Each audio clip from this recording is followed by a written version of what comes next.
Renungan hari ini tanggal 16 Februari 2021. Setia karena Bapa juga setia.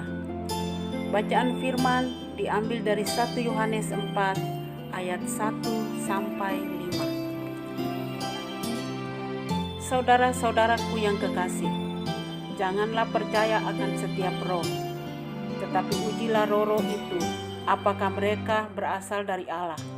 Sebab banyak nabi-nabi palsu yang telah muncul dan pergi ke seluruh dunia. Demikianlah kita mengenal roh Allah. Setiap roh yang mengaku bahwa Yesus Kristus telah datang sebagai manusia berasal dari Allah. Dan setiap roh yang tidak mengaku Yesus tidak berasal dari Allah. Roh itu adalah roh antikristus, dan tentang dia telah kamu dengar bahwa ia akan datang, dan sekarang ini ia sudah ada di dalam dunia. Kamu berasal dari Allah, anak-anakku, dan kamu telah mengalahkan nabi-nabi palsu ini. Sebab roh yang ada di dalam kamu lebih besar daripada roh yang ada di dalam dunia. Mereka berasal dari dunia, sebab itu mereka berbicara tentang hal-hal duniawi, dan dunia mendengarkan mereka. Pertanyaan renungan: bagaimanakah kita mengenal roh Allah? Kenapa dikatakan bahwa kita berasal dari Allah? Kakek saya mempunyai 2 istri, dan ini merupakan dosa keturunan karena anak dan cucunya mengalami hal yang sama. Roh Kudus mengajarkan saya untuk hidup berkomitmen untuk setia dengan pasangan, sekalipun pasangan hidup saya tidak setia. Roh Kuduslah yang memberikan kekuatan kepada saya untuk tetap setia sampai saat ini.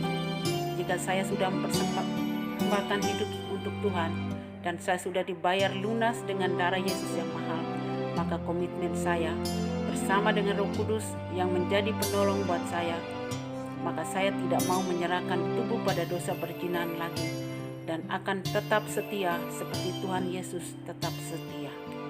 Kesaksian oleh Ibu Fani Warobai. Setiap orang yang menerima Yesus sebagai Tuhan dan Juru Selamat dalam hidupnya adalah anak-anak Allah. Menerima kuasa untuk mengalahkan roh-roh yang ada di dunia ini. Setiap orang yang bertobat dan hidup dipimpin oleh firman akan terus bertumbuh dari satu kemuliaan ke kemuliaan yang lain. Ketika kita mau belajar untuk mengandalkan Roh Kudus, maka Roh Kudus akan mengajarkan banyak hal kepada kita. Untuk membedakan berbagai macam roh, Roh Kudus yang mengajarkan, menginsafkan, dan menuntut kita untuk tidak menyerahkan tubuh dan pikiran kepada roh-roh yang bukan dari Allah. Tanpa Roh Kudus, kita tidak akan mampu melakukan hal yang benar atau memilih yang benar.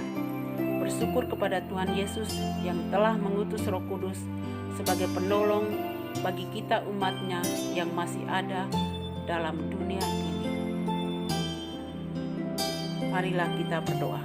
Kami bersyukur kepada Tuhan Yesus yang telah mengutus Roh Kudus sebagai penolong bagi kami untuk memampukan kami melakukan kehendak Tuhan. Ayat hafalan 1 Yohanes 4 ayat 4. Kamu berasal dari Allah, anak-anakku, dan kamu telah mengalahkan nabi-nabi palsu itu.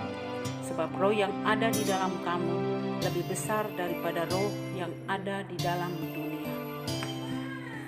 Selamat mengalami Tuhan hari ini. Tuhan Yesus memberkati. Shalom.